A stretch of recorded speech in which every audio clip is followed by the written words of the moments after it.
A Rádio Rio de Janeiro apresenta Memórias de um Suicida. Estudo da obra de Ivone do Amaral Pereira. Viver é a única opção. Valorize a vida. Apresentação: Berenice Lima. Olá, dando continuidade ao nosso programa anterior, que nós estamos estudando a Ivone no livro A Luz do Consolador, para entender quem é a Ivone, para iniciarmos o estudo propriamente dito da obra Memórias de um Suicida.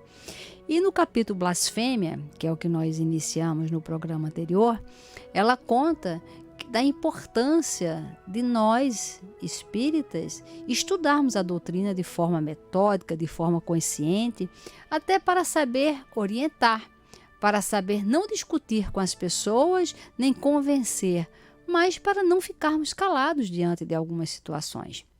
E ela conta aqui um caso assim, nossa, bem clássico, que um espírita teve uma ligação com um médico materialista, que inclusive falou horrores sobre Deus, chamando Deus de assassino, que fazia com que as crianças pegassem câncer, um Deus sádico, um Deus cruel, um Deus ruim, que causava dores nas famílias, com crianças tão pequenas, né, sem nunca ter feito nada, e ali naquele sofrimento muito grande, e o espírita não conseguia argumentar absolutamente nada.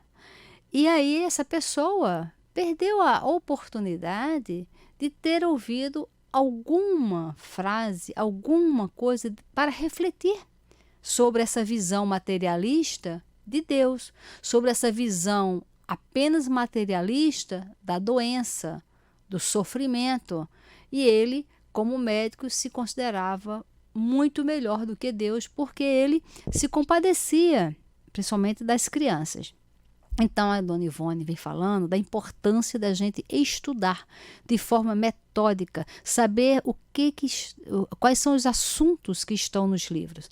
Então eu trouxe aqui o livro Céu e Inferno, que nós precisamos estudar esse livro, estudar os casos, porque numa hora que alguém esteja com a visão muito materialista, uma cegueira emocional e espiritual, nós podemos ajudar essa pessoa a uma reflexão. Só isso, plantar a semente, não é convencer ninguém, plantar a semente. Então, no livro Céu e Inferno, que todos nós temos que ler esse livro, é um livro cheio de casos. Olha, é bem interessante, porque, veja bem, aqui nesses casos que ele vem narrando, Kardec separa, olha, 16 casos de espíritos felizes, ou seja, esses espíritos são evocados e se conversam com eles, com pergunta, resposta, sobre diversos temas, sobre a morte, sobre o que está acontecendo, sobre arrependimento, sobre conduta moral. É um livro assim espetacular de casos.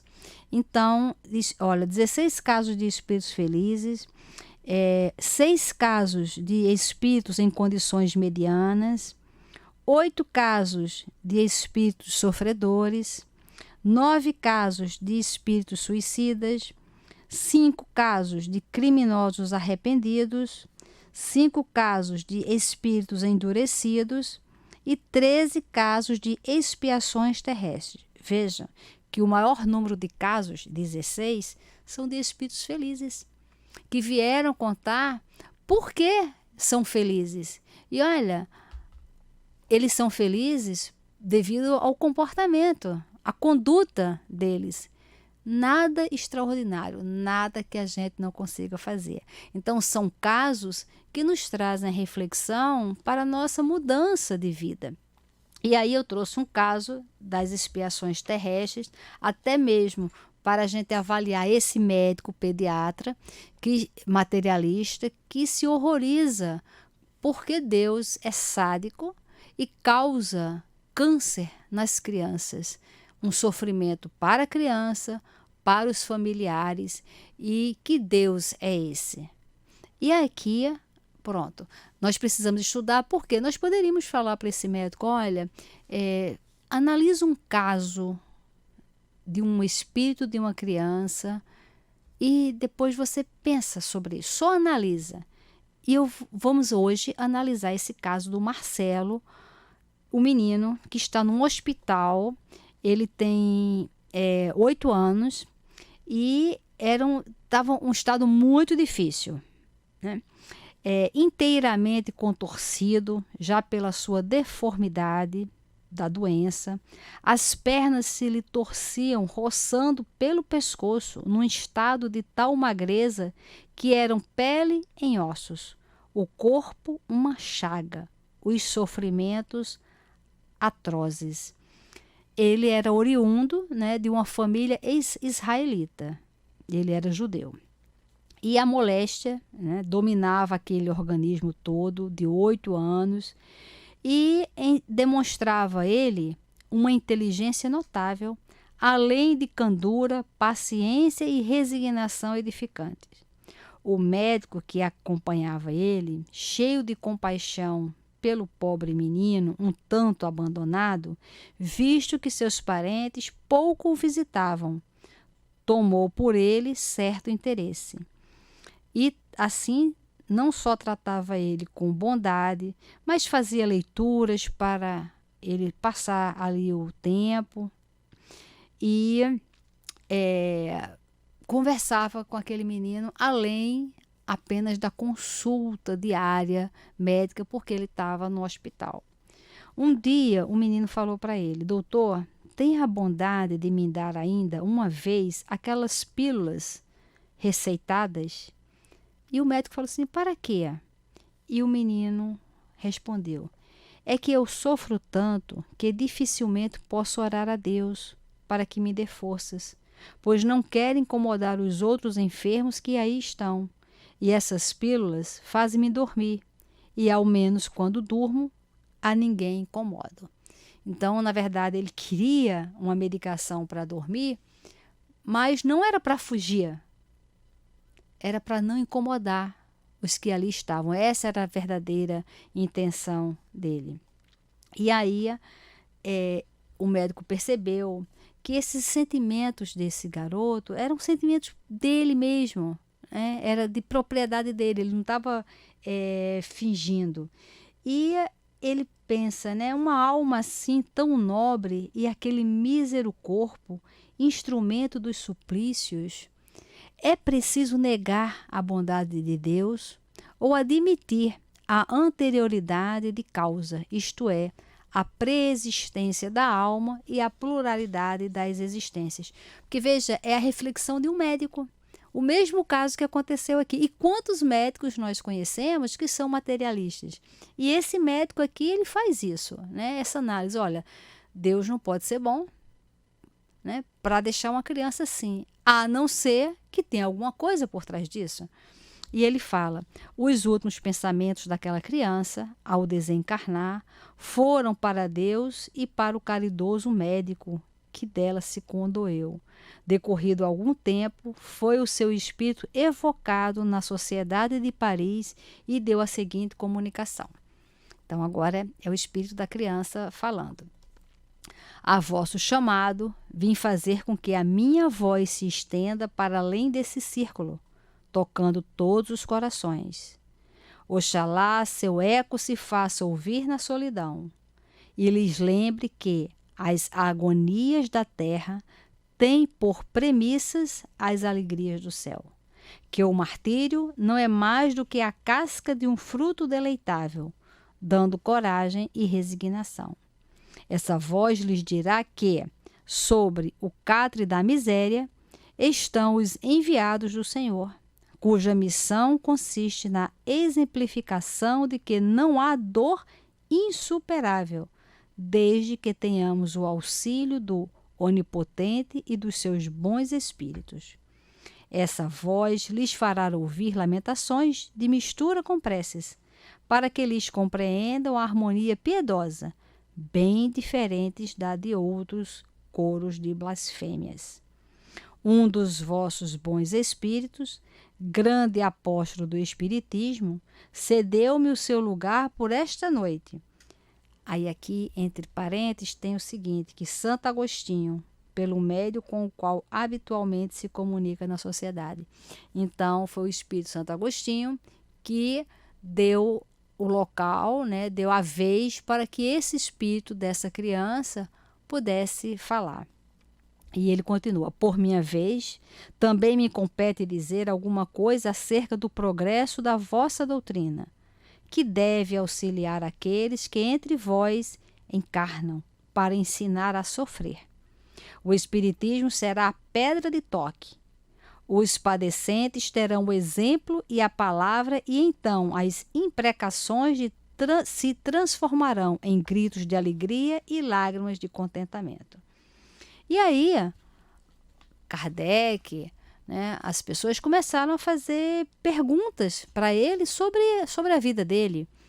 Então, percebe qual a importância de estudarmos, de lermos o livro Céu e Inferno, de estudarmos cada caso, porque é esta a orientação da Dona Ivone. Porque quando a gente estuda, a gente se apropria desse conhecimento. E nós não caímos mais em nenhum conto. Não é porque alguém falou. Eu estudei lá na base. Eu fui na fonte. E eu sei porque eu estudei no livro da fonte. E aí os espíritos perguntam: pelo que afirmais, parece que os vossos sofrimentos não eram expiação de faltas anteriores. Ele responde: não seria uma expiação direta, mas asseguro-vos que todo sofrimento tem uma causa justa. Aquele a quem conhecestes tão mísero foi belo, grande, rico e adulado. Eu tivera turiferários e cortesãos, fora fútil e orgulhoso. Anteriormente fui bem ocupado. Reneguei a Deus, prejudiquei meu semelhante, mas expiei cruelmente, primeiro no mundo espiritual e depois na terra. Os meus sofrimentos de alguns anos apenas, nesta última encarnação, suportei-os eu anteriormente por toda uma existência que andou pela extrema velhice. Por meu arrependimento, reconquistei a graça do Senhor, o qual me confiou muitas missões, inclusive a última, que bem conheceis. E fui eu quem as solicitou para terminar a minha depuração.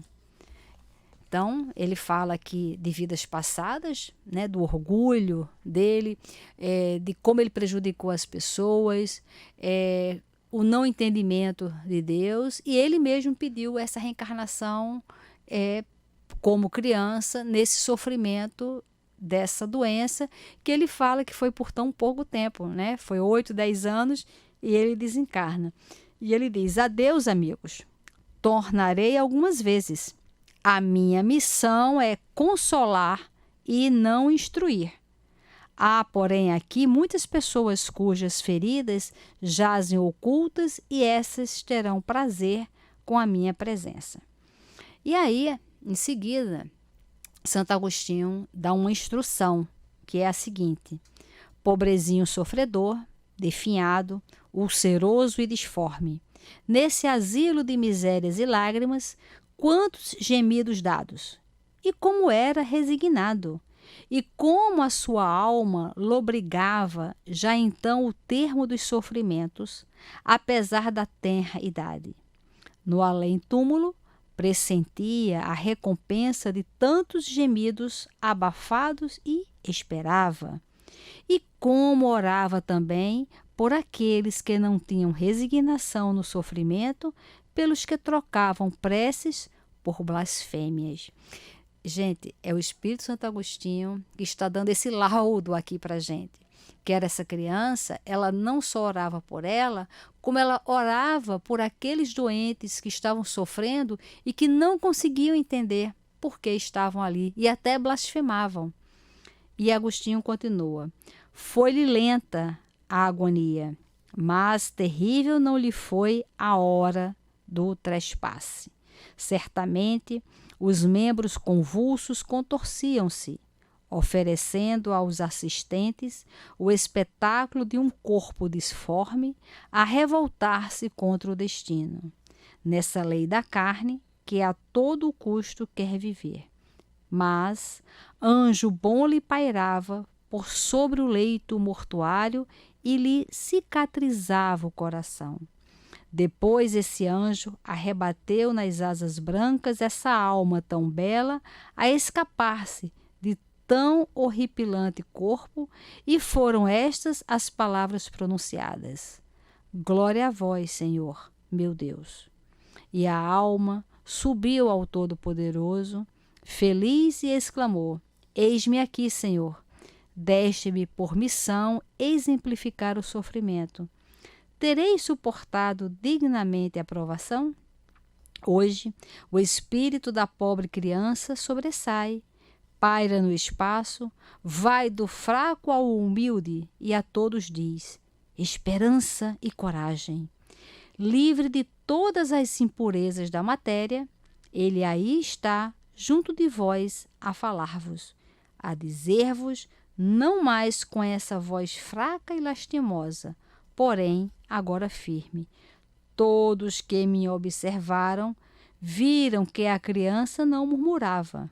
Auriram naquele exemplo a calma para os seus males e seus corações se tonificaram na suave confiança em Deus, que outro não era o fim da minha curta passagem pela terra.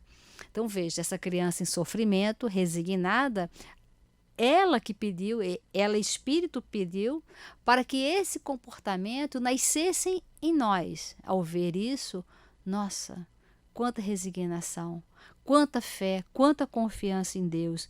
E isso nos trazer uma segurança, nos trazer uma tranquilidade. Então, é muito interessante. Aqui vai falando mais o que aconteceu nas vidas passadas, né? Aqui dá um panorama do exemplo desse Marcelo, que eu vou deixar para que vocês leiam. Vejam o livro Céu e Inferno, é o capítulo 8º, Expiações Terrestres, e o caso do Marcelo, esse jovem, porque depois tem mais uma orientação espiritual, tem outra evocação sobre ele.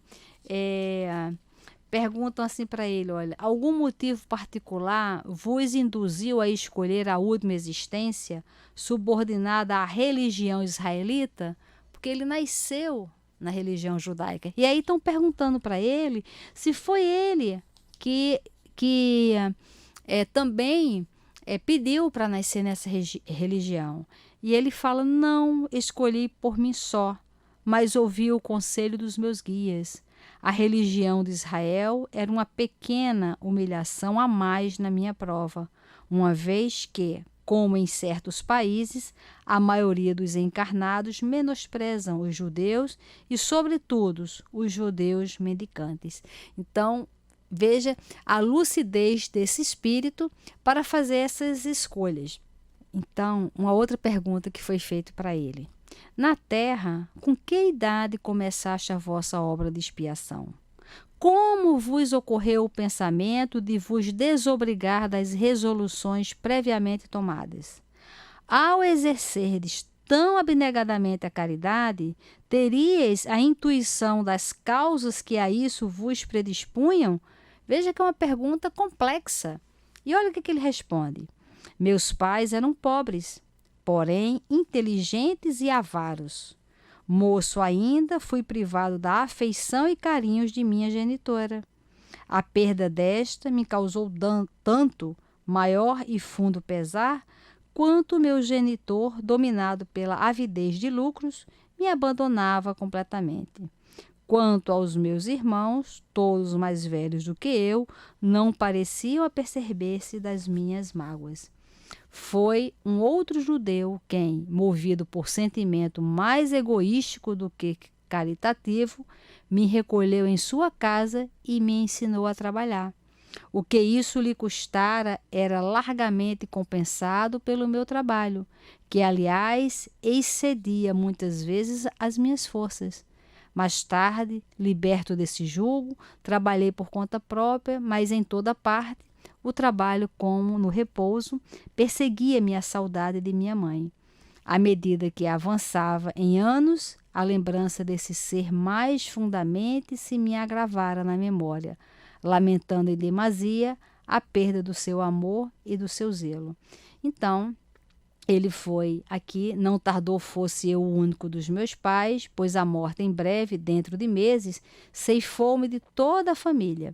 E aqui ele veio conduzindo, mostrando toda essa situação da vida passada, para justificar o momento desta vida atual, os erros do passado e a ressignificação dos seus valores. Então, isso é para a gente entender que quando a gente vai estudando, se inteirando desses casos, que está aqui no livro Céu e Inferno, nesse momento é para que a gente possa ajudar as pessoas, a gente ter subsídios para falar assim, olha, lê o tal caso, lê qual é a informação que os espíritos dão sobre determinado caso.